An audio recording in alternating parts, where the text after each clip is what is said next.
നമസ്കാരം. കഥാലോകത്തിന്റെ ഇന്നത്തെ എപ്പിസോഡിലേക്ക് കഥാപ്രേമികളായ കഥകൾ ഇഷ്ടപ്പെടുന്ന നിങ്ങൾ ഏവരെയും ഞാൻ സ്വാഗതം ചെയ്യുന്നു. ഞാൻ ഇന്ന് നിങ്ങളോട് പറയാൻ പോകുന്നത് ഭർതൃഹരിയെ കുറിച്ചുള്ള ഒരു കഥയാണ്. മഹാനായ ഗോവിന്ദാചാര്യൻ, ശങ്കരാചാര്യരുടെ ഗുരുവായ ഗോവിന്ദാചാര്യൻ, അദ്ദേഹത്തിന് 4 മക്കളുണ്ട്. വരരുചി, വിക്രമാദിത്യൻ, ഭട്ടി, ഭർതൃഹരി. ഇതിൽ ഭർതൃഹരിയുടെ കഥയാണ് ഞാൻ നിങ്ങളോട് പറയാൻ പോകുന്നത്.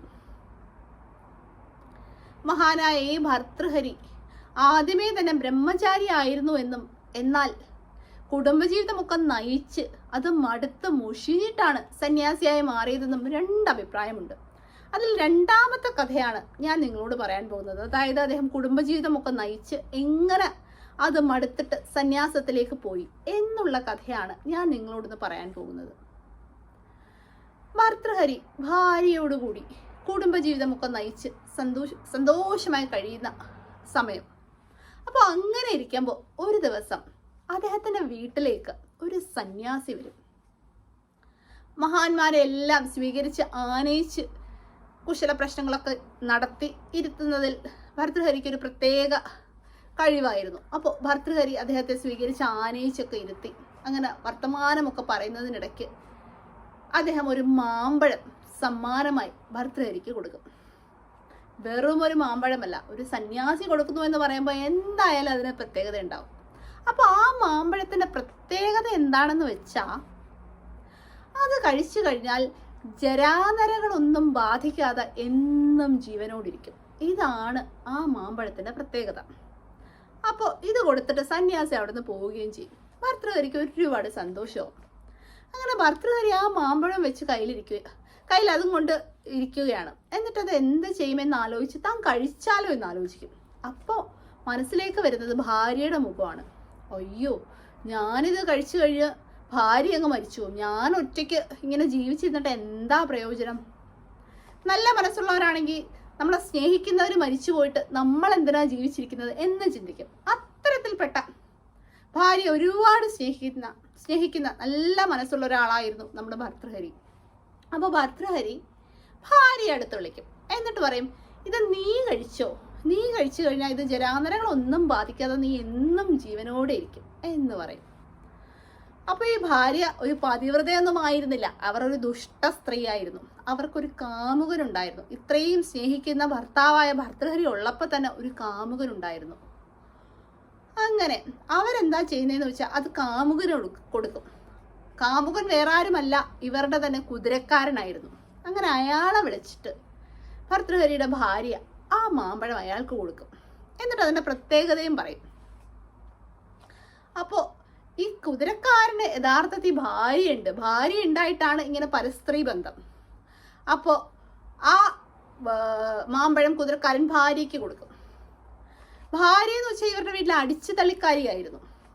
അപ്പോൾ ഭർതൃഹരി വേറെ എവിടെയോ പോയിട്ട് ഇങ്ങനെ തിരിച്ചു വരികയായിരുന്നു. അപ്പോൾ ഇങ്ങനെ നോക്കുമ്പോൾ ഇവരുടെ വീട്ടിലെ അടിച്ചു തള്ളിക്കാരിയുടെ കയ്യിൽ താൻ രാവിലെ ഭാര്യയ്ക്ക് കൊടുത്ത മാമ്പഴം, തനിക്ക് സന്യാസി തന്ന പ്രത്യേകതയുള്ള മാമ്പഴം അല്ലേ അത് എന്ന് കണ്ടപ്പോൾ തന്നെ ഭർതൃഹരിക്ക് മനസ്സിലാവും.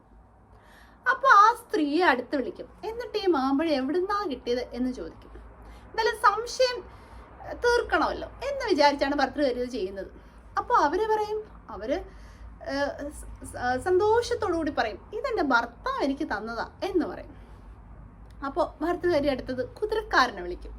എന്നിട്ട് ഇത് എവിടുന്നാ കിട്ടിയതെന്ന് ചോദിക്കും. കുതിരക്കാരൻ ഗത്യന്തരമില്ലാതെ സത്യം പറയേണ്ടി വരും. അതായത് ഭർതൃഹരിയുടെ ഭാര്യ തന്റെ കാമുകി തനിക്ക് സമ്മാനിച്ചതാണ് എന്ന് അയാൾക്ക് തുറന്ന് പറയേണ്ടി വരും. ഇത് കേട്ടിട്ട് ഭർതൃഹരിക്ക് ഒരു വല്ലാത്ത ഞെട്ടലായിരുന്നു.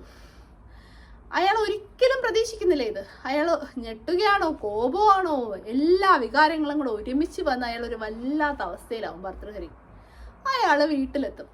ഇതേ സമയം ഈ കുതിരക്കാരൻ വേറൊരു ദാസി മുഖാന്തരം ഭർതൃഹരിയുടെ ഭാര്യ അറിയിക്കും. ഭർതൃഹരി ഇവിടെ വന്നു, എല്ലാം അറിഞ്ഞു, മാമ്പഴം കണ്ടിട്ട് എല്ലാം അറിഞ്ഞിട്ടുണ്ട് എന്ന് പറയും.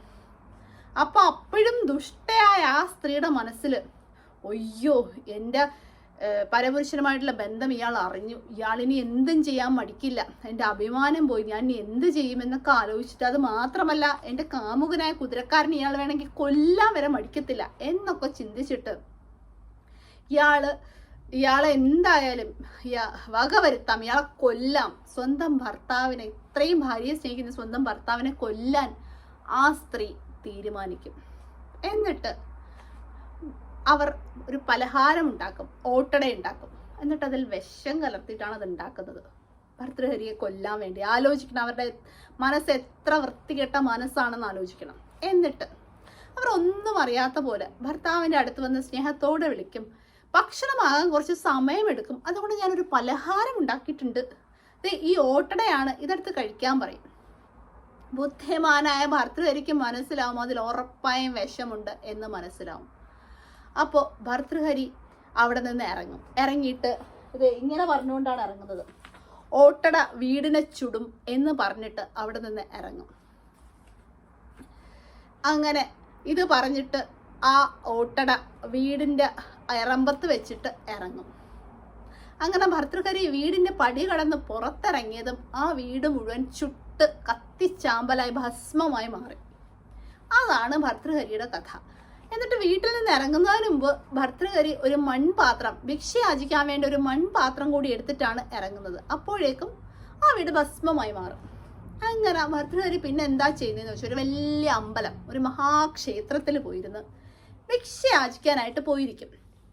ആ ക്ഷേത്രം എന്ന് പറയുന്നത് ചിദംബരം ക്ഷേത്രമാണ് എന്നും പല ആൾക്കാരും പറയുന്നുണ്ട്. അപ്പൊ ആ ക്ഷേത്രത്തിന്റെ കിഴക്കേ ഗോപുരത്തില് പട്ടണത്ത് പിള്ള എന്ന മഹാനായ ഒരു സന്യാസി ഇരിപ്പുണ്ടായിരുന്നു. അതുകൊണ്ട് അദ്ദേഹം കിഴക്കേ ഗോപുരത്തിലല്ല, പടിഞ്ഞാറേ ഗോപുരത്തിലാണ് പോയിരിക്കുന്നത്. അപ്പോൾ ഈ ഭിക്ഷാപാത്രം ഉണ്ട്, ആളുകൾ വല്ലപ്പോഴും എന്തെങ്കിലും കൊടുക്കും, ഇത് കിട്ടുന്നത് അയാൾ ഭക്ഷിക്കും. അങ്ങനെയാണ് ഇങ്ങനെ ജീവിച്ചു പോകുന്നത്. വല്ലപ്പോഴും എന്തെങ്കിലും കിട്ടിയാലായി, എന്നാലും ഭക്ഷണം കഴിച്ചില്ലെങ്കിലും ഒന്നുമില്ല എന്നൊരവസ്ഥയിൽ ഭർതൃഹരി ഇങ്ങനെ കാലം കഴിച്ചു. അപ്പോൾ അങ്ങനെ ഇരിക്കുമ്പോൾ വേറൊരു യാചകൻ, വേറൊരു ഭിക്ഷക്കാരൻ ഈ പട്ടണത്തെ പിള്ളയുടെ അടുത്തെത്തും.